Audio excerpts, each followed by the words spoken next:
એક પહાડ જે ભારત અને ભારતીય ઉપદ્વીપથી પણ ખૂબ જૂનો છે. એક પહાડ જેણે ભારતીય ભૂભાગ અને મોસમ નક્કી કરી છે.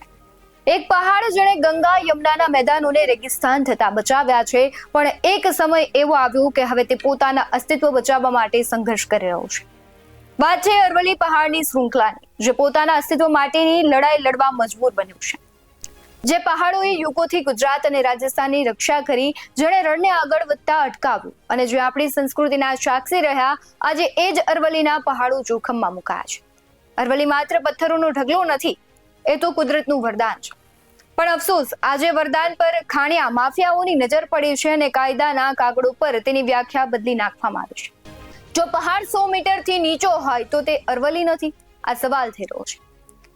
ત્યારે સમજવા જેવી એ બાબત છે કે જો કોઈ બાળક નાનું હોય તો શું એ માણસ નથી? પહાડની ઊંચાઈ ઓછી હોઈ શકે, પણ એનું મહત્વ ઓછું નથી. આ વ્યાખ્યા કોના માટે છે? પર્યાવરણ માટે કે પછી પર્વતો ખોદીને કરોડો કમાવા માંગતા માફિયાઓ માટે? વિચારો, જો 90% અરવલ્લી સંરક્ષણની બહાર થઈ જશે તો દિલ્હીથી ગુજરાત સુધી પ્રદૂષણનું ઝેર ફેલાશે. રણ આપણી ખેતી લાયક જમીનને ગળી જશે. શું આપણે આવનારી પેઢીને માત્ર ધૂળ અને પથ્થરોનો જ વારસો આપવા માંગીએ છીએ? બીજી બાજુ અરવલ્લીના ખેડૂતોની જમીન પર પોલીસના બૂટ પડી રહ્યા છે. માજુમ ડેમ હોય કે પર્વતમાળાને તળેટીના ગામો, ખેડૂતની માલિકીની જમીન પર ખાનગી કંપનીઓ દાદાગીરી કરી રહી છે. જ્યારે ખેડૂત પોતાનો હક માંગે ત્યારે તેને વિકાસ વિરોધી કહેવામાં આવે છે, પણ સત્ય તો એ છે કે જે જમીન આપણું પેટ ભરે છે એને વેચવા માટે મજબૂર કરવામાં આવી રહ્યા છે. હવે જાગવાનો સમય છે. જો આપણે મૌન રહીશું તો આવતીકાલે અરવલ્લીના પહાડો માત્ર ઇતિહાસના પુસ્તકોમાં જ જોવા મળશે.